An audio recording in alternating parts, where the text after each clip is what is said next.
My Borrowed Son. Chapter 27. Strangers Like Me. Parker was in awe of the place he saw. This place was so strange, and yet he knew it was a house. An aroma that smelled sweet and familiar lingered in the air, and only got stronger as the four of them approached the structure. Parker's mind was completely numb. No part of him felt real. He felt like a helium balloon, floating along and merely existing. Every sense was taking in information, but processing it was another story. As they approached, Parker noticed two other small children who were smaller and younger than him outside of the structure. It sounded like the two of them were talking. Well, one was talking, and the other was babbling simple phrases. It wasn't until they were a few feet away that they instinctively stopped and turned toward the approaching group. The oldest of the two's eyes were wide, and he quickly took the younger by the hand and guided her inside. There was some kind of commotion inside, and a few seconds later, two more adults, one man and one woman, who looked a little younger than the man, walked outside of the structure. Their expressions told Parker everything he needed to know about seeing him with the others. They were apprehensive, completely uneasy, and shocked into silence at seeing him. Parker's step faltered, and he stopped dead in his tracks. He never considered himself a shy person, but too much had happened all at once and was making him retreat into himself. His body trembled as he pulled the cloak given to him by the man further over his shoulders. This made the man stop and glance over at Parker. "You're all right. It's going to be okay, kid," said the man. The same instinct Parker had experienced all his life that raised when he sensed his mom coming, or when he fell from a great distance, wasn't giving him any red flags. Usually, the hair would raise on the back of his neck, or something inside him would be screaming to run away. This was not the case here. In fact, there was something homey about what was happening. It was familiar. Parker swallowed, his throat feeling like sandpaper from getting sick earlier, and followed behind the man. The woman ushered the other two teens into the home, giving Kit a harsh stare before her features softened as she looked back to Parker. The man did the same thing as Vinnick and Kit passed, saying something along the lines of, "We'll talk about this later," as Kit crossed the threshold. The woman exhaled slowly, as though to calm herself down before stepping forward toward Parker. The young teen noticed she had a prosthetic leg, which seemed unfathomable. How could she have a prosthetic leg and not be human? How did she get the supplies for it? It looked 3D printed after all. "Parker, sweetie, come on inside. I'm sure you have some questions," said the woman, as she turned on her heel and vanished inside the house. The man with her followed shortly behind after giving the man who helped Parker a stern look. Parker wasn't sure why, but he got the impression that there was something uneasy and unspoken between the group and the stranger. Regardless, Parker drifted along through the door and into the home. He immediately noticed so many odds and ends that were hung from the walls. The items ranged from ones he actually used to help build his own space, to creative alternatives for everyday items. Things like thumbtacks in the walls for coats and bags, and twist ties for hinges on the doors.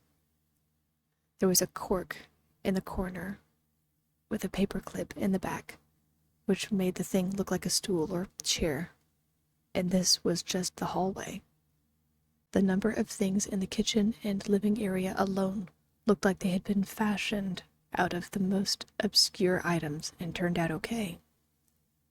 One of the things Parker noticed was a bundle of blankets in the corner that looked like it had been made from yarn. There were trinkets hanging in the air, and cut paper dolls and origami creations that looked to be made from old gum wrappers. The idea of using trash to decorate was an odd one to Parker, but the actual execution looked rather enchanting and homey. This was just one of so many things all around that he recognized for their actual use, but appreciated its reused purpose. What on earth is happening? This place is fascinating. They reuse everyday items to make new things and use them for something else entirely. That matchbox is the cabinet and drawers. This other one is a sofa. Parker absent-mindedly stepped into the kitchen and suddenly found himself sitting at the kitchen table with a thimble full of something that smelled like tea in front of him. The man, who was in the house, was sitting at the head of the table, made of cards, while the woman continued to bustle about the kitchen, snagging more cups of tea for everyone else. Finnick, the older teen, sat next to his father at a diagonal from Parker, while the girl, Kit, leaned against the door facing with her arms crossed as tightly as a twisty pretzel. The other two were in the living area. It was clear the older one was meant to watch over the youngest, but was failing miserably because every few seconds the youngest managed to charge into the kitchen in pursuit of her mother. The other man stayed leaned up against the kitchen counter as the woman sat down across from Parker. With her lack of movement, everything finally fell still in the house. The tension was tangible, but Parker had no idea how to even begin. What did he ask? Did he have the right to leave? Was he being kept here? Were all of these people delusional and calling themselves borrowers?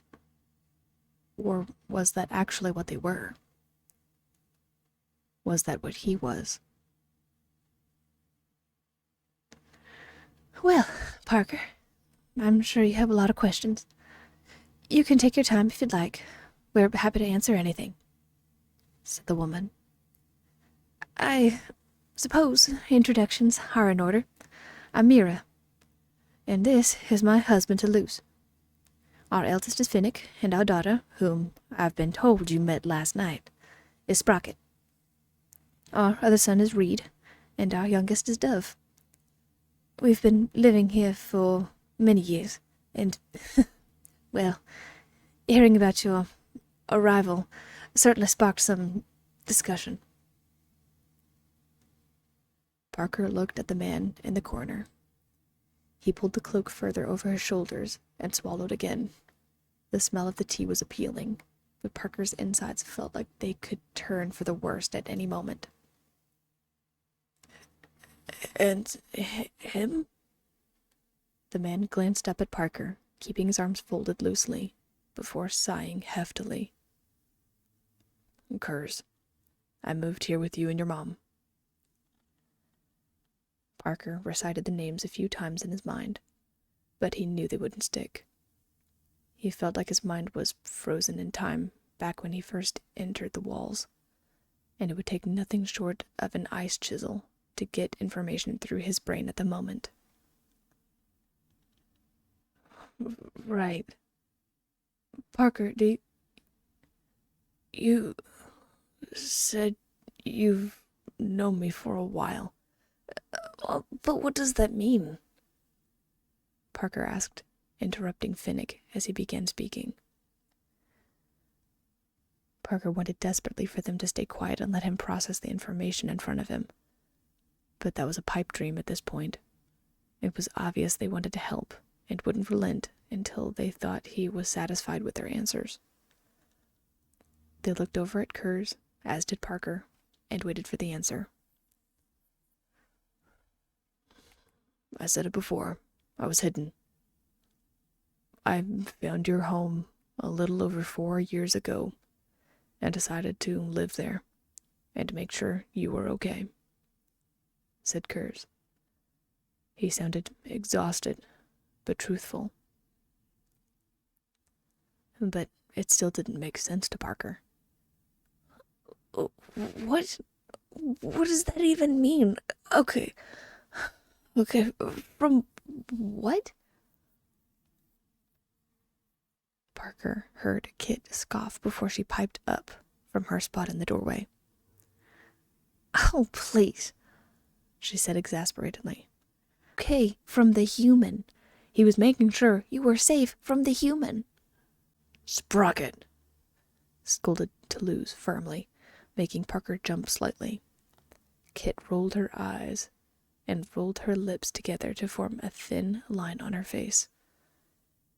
The father sighed and nodded. "She means the woman you call Mom."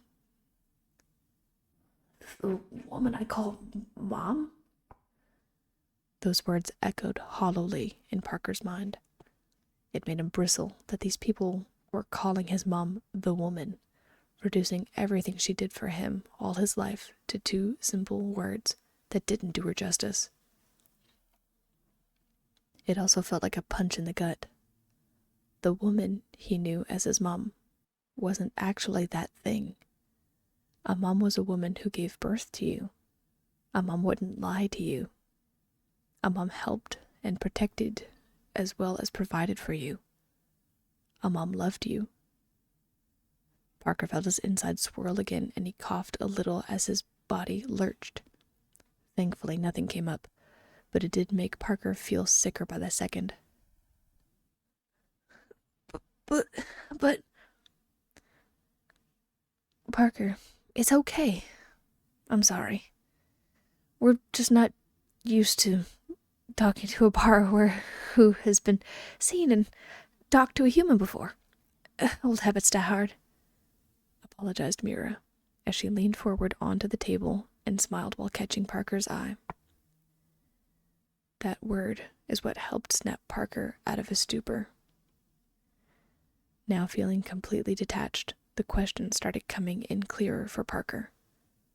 Though still numb and waiting for something to break through his frozen mind, Parker's questions started manifesting, and he wasn't about to let them slip away. "That word, borrower, what is it?" asked Parker. Sympathetic glances flashed from every set of eyes to one another before turning back to Parker. Mira looked visibly shaken and upset, but she still mustered a smile for the young teen. "Well, that's what we are. We're borrowers. We borrow things that humans won't miss in order to survive. Little things like sugar, bread, pins, cloth, ribbons, and anything else we might find useful," Mira replied. "We usually don't see other borrowers often, but we all live by a code in order to keep ourselves safe," Finnick chimed in as he too leaned forward in his chair. "It's rare for so many borrowers to be living together under the same roof, since it's more likely a human will notice things going missing." "What about those 2 who come to visit?" interjected Reed, as he began dragging the youngest, Dove, back to the living room. "They said they come from a massive group." "Ray and Hero probably live in that abandoned house down by the creek. I can't imagine they live in a human's house, especially with a big group. You saw their clothes. Definitely outies," dismissed Finnick. "Outies?" echoed Parker. Toulouse nodded. "Yes, borrowers are usually innies or outies, meaning where they live, either inside a house or outside in the wilds," replied the father of 4. Parker had to physically rest his head on the table to keep from vomiting again. The entire room was spinning faster and faster, making the teen see stars, and his action quieted them for a minute while he regained his bearings. When he did, he dared to take a sip of the tea Mira gave him, just to quench his parched throat. It was soothing and made him feel a little less sick. The sweetness definitely helped add to the taste, too. So, you were saying they're just massive groups? Or rather, small clusters of groups of Parker couldn't get the word out, but his meaning was understood. Yes, that's correct, replied Toulouse. Then why haven't I heard of you? Why isn't it on the internet? How does no one know about you? Asked Parker. About us, you mean, grumbled Kit. Mira snapped her fingers harshly at her daughter and gave her a warning stare before turning back to Parker. The palpable tension dissipated after a few moments in intense silence, followed by the eldest son clearing his throat. Because of the rules, Finnick replied.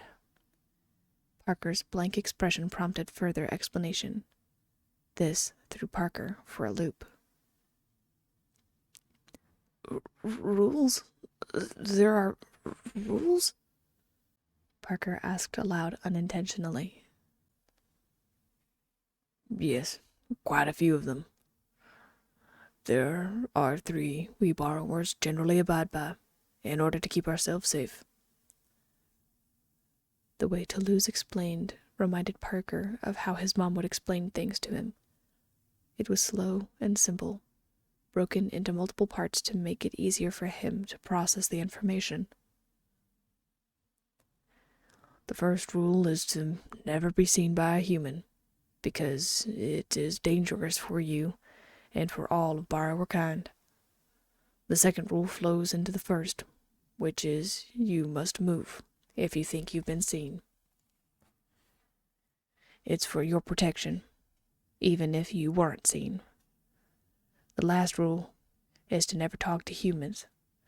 If they know we are sentient, they'll only try and get answers out of us. Parker listened to the father's explanation, and something in his mind flashed. It was quick, like a light bulb memory. But he remembered hearing those rules once before, along with the reason why. Slowly, Parker said, because they'll treat you like a pet. The inquisitive glances the family members gave one another told Parker he had said something correctly. That's right, said Reed as he popped back into the kitchen to retrieve Dove once again. You'll get thrown in the cage, and they'll throw away the key. You'll never be seen or heard from again, and that'll be the exposure of borrower kind. Parker twisted around in the chair and glanced at the younger kid as he flashed a smile and, snagging his little sister under the armpits, hoisted her up and waddled back to the living room. Parker's vision blackened around the edges, and he once again needed to rest his head on the table. A cold sweat covered his body. Regret filled him as he realized he was probably soaking Kurz's cloak through with his perspiration. The family of borrowers waited patiently for Parker's recovery as they awaited his next question. But his mind was running wild. Everything and nothing made sense. This had to be a dream, right? Parker pinched himself under the table hard along the outside of his thigh, but the trick didn't work, and he was met with 5 pairs of eyes staring at him expectantly. One thought was something he clung to, however, and he hoped in this moment to possibly disprove everything they just said. But my mom, she said it was a genetic condition. She said I have Parve homunculi syndrome. It's just a rare condition. Are you sure you don't just have that? Mira must have heard the desperation in Parker's voice because her features filled once again sympathetically. I know how weird it must sound, said Mira. She brushed her hair to the side and sighed, before clasping her hands together and resting them on the table. But we're borrowers. We're different than humans for a number of different reasons, despite how similar we might look. Differences? Parker barely uttered the word, fearing a sip of tea he just had was going to churn his insides and reappear. Yeah, differences. We have instincts that humans don't have. Our vision is better in the dark. We have great balance and land on our feet. Well, most of the time, Finnick stated. Tell us, Parker, have you ever experienced anything like that? Sensing something before it happened? Feeling the tremors in the ground as a human walks around when their room's away? Finding curious places to hide? Or feeling the need to hide when you sense something coming? Asked Toulouse. Haven't you ever fallen from up high and landed safely on the ground? The instinct or need to reuse or create? What about walking around here in the walls? Didn't you notice how well you could see in such low light? His scenarios made Parker's blood run cold. Every single one of those things he mentioned was something Parker had experienced. He had always attributed those things to his condition. So, my condition, it's a lie. Well, not a lie. I do have a condition. I'm a borrower.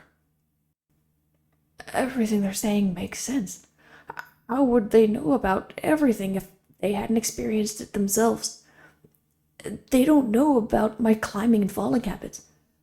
They don't know about the things I've invented. They couldn't have known about my senses unless they had it too.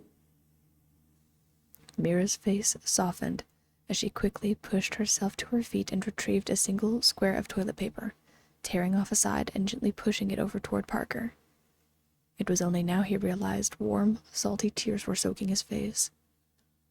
The tears glided down his cheeks and puddled at his chin before dripping onto his shirt. His entire body shook like a leaf in a windstorm as he numbly snagged the piece of toilet paper and hid his face away. Breathing was a chore, and a few breaths he sucked in racked his body with sobs. Over and over, he asked himself why. Why him? Why was this happening? How many borrowers were out there? Surely there had to be some reference to them specifically out there in the world. How could an entire race of people just be completely unnoticed like this family? The thoughts that followed only made Parker's sobs double him over. How long had his mom known about him and not said anything? Why was he just finding all of this out now? Why had his mom lied to him? Didn't she love him? Why didn't she just tell him the truth? Parker wasn't sure how long he stayed hunched over, smashing the now soggy piece of toilet paper to his face. But he did suddenly notice a pressure on his hand that wasn't there before. Not like he cared. Everything was spiraling out of control and off of the edge of a cliff. What was one more thing? Eyes red and dry despite the moist tears, Parker blinked away the blur and finally realized the pressure on his hand was Mira. She had reached forward and gently clasped his hand in her own. Parker felt the urge to resist, but couldn't tear himself away from the comfort the pressure of her hand gave. Her motherly instincts were right. All Parker wanted right now was a hug. But from whom? His mom? Someone his own size? Even now, the thought of someone being able to wrap their arms around him, and him being able to do the same, was unfathomable. As his breathing calmed, Parker felt a new emotion boiling in his belly, and it quickly consumed him. Anger. Frustrated anger and distrust filled him like magma filling a volcano. He felt ready to burst at any moment, but he wasn't about to leave now. He needed to know more about these strangers like him. He needed to know more. His desire for knowledge, fueled by the fact he had been deceived for his entire life, hardened his features and cleared the darkness away from the corners of his eyes. Parker, I know this is a lot for you all at once, said Mira, noticing the teen's change in demeanor. But, please, said Parker, his voice cracking. The teenager was barely able to keep from falling apart as he sat there on the cork bottle chair. Just tell me what you can about borrowers, about what happens when borrowers are seen, what happens, and about me and my... Parker's voice trailed off as he suddenly had trouble saying the word Mom. Toulouse sighed and leaned heavily onto the table and said, Parker, are you sure? Parker nodded and squeezed Mira's hand. Yes, he said definitively. Please. It took a few hours, but Toulouse and his family began telling Parker what he needed to know. They told him about how borrowers had managed to keep themselves secret because of the rules, and how they've had narrow misses in the past. They talked about how they went about creating their home, and the balance borrowers needed to live in secret with their human counterparts. What really made Parker's blood boil was the stories about what happened to borrowers in the stories where they were caught. Some were thrown in cages until they were rescued. Others managed to trick their ways out of their containment and away from their human captors.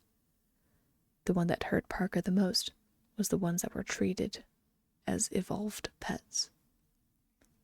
Evolved pets had little homes they lived in with electricity and water. Repurposed doll houses were usually the container, used rather than a cage with traditional bars, just like what Parker lived in. Borrowers experienced isolation, and every little thing was always taken care of. No need to borrow because food was always on the table. No need to climb because you're carried everywhere. No need to go outside because entertainment is brought to you. The purpose of a borrower was to go out and survive, not be taken care of at the whim of a human. It was the exact existence Parker had been living. It made his insides churn to think that his mom had been treating him like a pet for practically all of his life. All right, that's enough for today, said Kurz, chiming in after hours of silence. He had remained practically emotionless and silent for most of the time while Toulouse and his family helped educate Parker in the ways of a borrower. The family opened their mouths to object, but Kurz beat them to it. Parker has been gone for a while, and I'm sure his mom is worried sick about him being missing. She's bound to have noticed by now. You don't want her looking for him, do you? The question shut down any arguments the family might have had. Despite Parker's reservation in returning, he sighed and pushed himself to his feet. Thank you. Really, Parker stammered over his words as he thought about everything he just learned. You don't need to thank us, Parker. Just keep yourself safe. said Mira. "And if you don't mind, keep your knowledge about this place and my family close to your chest. I apologize again on behalf of my daughter. We should have made it clearer that she wasn't supposed to act rashly when it came to your situation," said Toulouse. "Thanks. I can probably do that," said Parker. His head swirled dangerously fast with his first step, but thankfully Kurz was by his side and guided Parker safely toward the door. The older borrower watched the younger cautiously, while Parker paid him no mind. Parker's mind was far from him. There were too many other things going on to be concerned about revealing the family's home. With a final farewell, Parker and Kurz left the house and headed back down the route they came. The two borrowers were completely silent for the majority of the trek, leaving Parker to fester and dwell in his own thoughts. It wasn't until they were by the wall at a familiar stretch that Kurz physically stopped moving forward and turned to face Parker. There was something in his expression that was sorrowful and uneasy, but also determined. It reminded Parker of the look Toulouse gave him a few times. Fatherly. It was a new look, and it took the teen by surprise. "Parker, I know this is not how any of us wanted things to go," said Kurz. "But I want you to know that I'm sorry. It was never my intention to help keep this truth from you. I had actually planned on talking to your mom today to figure out how to talk to you." Parker wasn't sure if he was buying it, but Kurz continued. "I know you're going through a lot, and I know I have no right to ask this of you, but listen to me, and don't do anything rash," said Kurz. Parker bristled at the words. "Rash? You don't want me to be rash? You knew! You watched for years and let me believe—" Parker took a breath as his fury reared its head again. "You let me believe I was human. You and that woman both." Kurz stiffened as he heard that word. The last thing he wanted to do was make an enemy out of Parker, but Kurz needed to make a few things clear to Parker. Attempting to defuse the situation, he kept his voice calm and low. "Parker, that woman is still your mom. She loves you and only wants the best for you. Believe me, I've seen it every day for years. I don't think she would intentionally hurt you.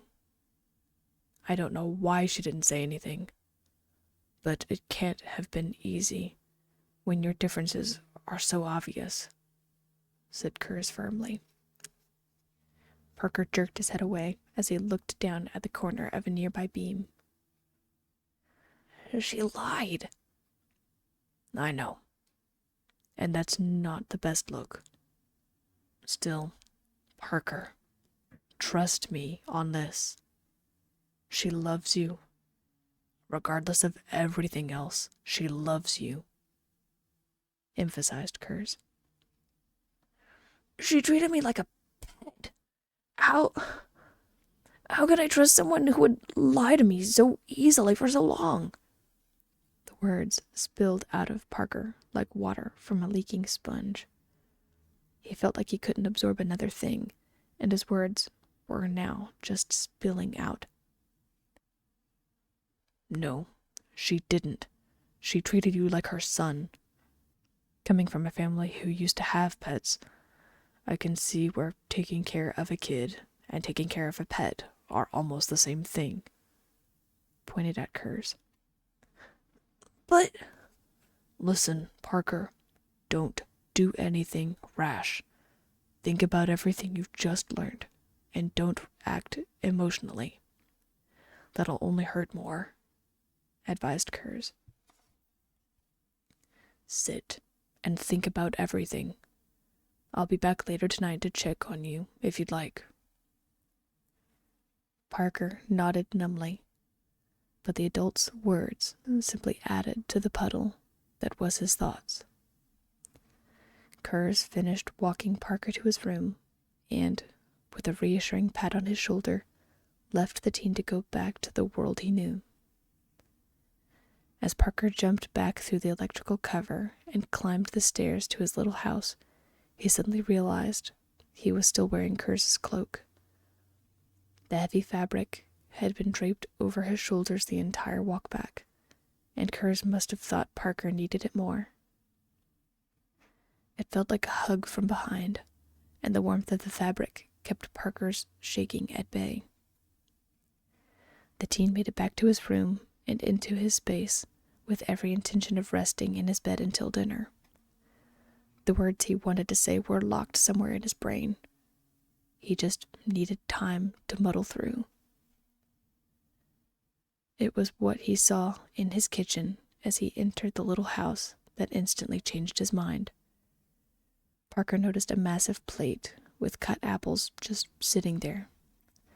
Before, this would have been an enjoyable treat.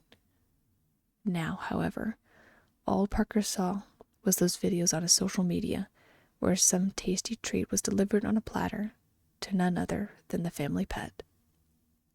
Something about seeing that plate snapped something in his mind. You're just a pet to her. It was a bold, hateful thought that spawned out of nowhere in his mind, fueled only by recent events. Despite Kurz's warning, he wanted to know the answers. He wanted to know why his mom hadn't told him anything and everything she knew about him. Another greater part of him hoped that everything he'd just heard was a lie. He wanted it to be untrue. He wanted Kurz and Toulouse and Mira and Finnick and Reed and Kit all to be lying to his face to abduct him into the walls. Parker spun on his heel and marched back down the stairs and dared to climb the steps all the way down to the kitchen, where he heard his mom, that woman, working away. Trembling in his shoes, Parker finally made it to the ground level and came around the corner. The urge to vomit as he saw her filled him, which contrasted greatly with the expression on her face when she saw him. Amanda had been pacing the floor for what felt like hours. She had practically torn the house upside down trying to find her son, Parker. After their little disagreement this morning, and the fear eating her alive, she couldn't find him. His room, not there. Living area, not there. Bathroom, nowhere to be seen. Kitchen, nope. She had cut up some apples in the hopes of luring him out to make sure he had a little something to eat if he was still upset with her, but to no avail. She hoped that he hadn't done something foolish or decided to go into the walls and got hurt. It was an idea she should have supported, but was afraid to. It was clear now more than ever that she needed to talk to Parker about everything, and now she finally had the words to do so. The moment she found him, she would tell him everything. It was long overdue, but it was time. If only she could find him. Now, after she was about to start calling and shouting, there he was. Parker came out from around the corner, and relief immediately flooded over her. She rushed over and knelt, which made Parker flinch and shy away. Struck by the odd interaction, Amanda glanced over him and immediately noticed his appearance. Parker looked drained. He had obviously been crying and looked ill. What really caught her off guard was what he had draped over his shoulders. It looked like some kind of cloak, but it was way too big for him. Brown, frayed, and torn, This thing obviously didn't come from anything either of them had made. There was time to ask questions later. Right now, she was relieved beyond words that Parker was here. Parker, I'm so glad you're here. I was worried sick. Where were you? Are you okay? Sweetie, I'm so sorry about earlier. I don't know what came over me. I should have... You should have what? Interrupted Parker. Something that wasn't like him. Amanda, caught off guard, felt her heart clench as she met her son's eyes. There was something in them that she registered immediately. Hurt, pain, anger, frustration, desperation. Before she could say anything, Parker continued. How long? Those two words shook Amanda to her bones. No. What? How long? How long what? How long have you known I'm not your son? The words hung in the air. Like a dense fog, Amanda suddenly felt lost. Tendrils of tension clutched her chest. No. I've run out of time. I'm too late. Amanda's throat clenched. She knew this conversation was going to happen, but not like this. She looked into Parker's soft brown eyes and saw he was clinging onto the last threads of hope. It was part of that desperation she saw earlier. And she had no lifeline to give him. Well? Parker's voice cracked as tears welled up in his eyes. He looked to be on the verge of collapse. Amanda bit back her own emotions as they constricted her throat. A bottomless void opened in Amanda's heart. Parker, you are my son. I've always been your mom, said Amanda. Parker couldn't believe what he was hearing. Was she serious, or was she lying? The tether he thought he was receiving was just within grasp. Maybe this was all just a bad dream. Her next words shattered him. But I'm not your only mom. Some beautiful, wonderful woman gave birth to you. Amanda's cheeks were etched with tears at this point. With the last bit of her strength, she choked out, I love you, Parker, as if you came from me. But you're right. You are not mine.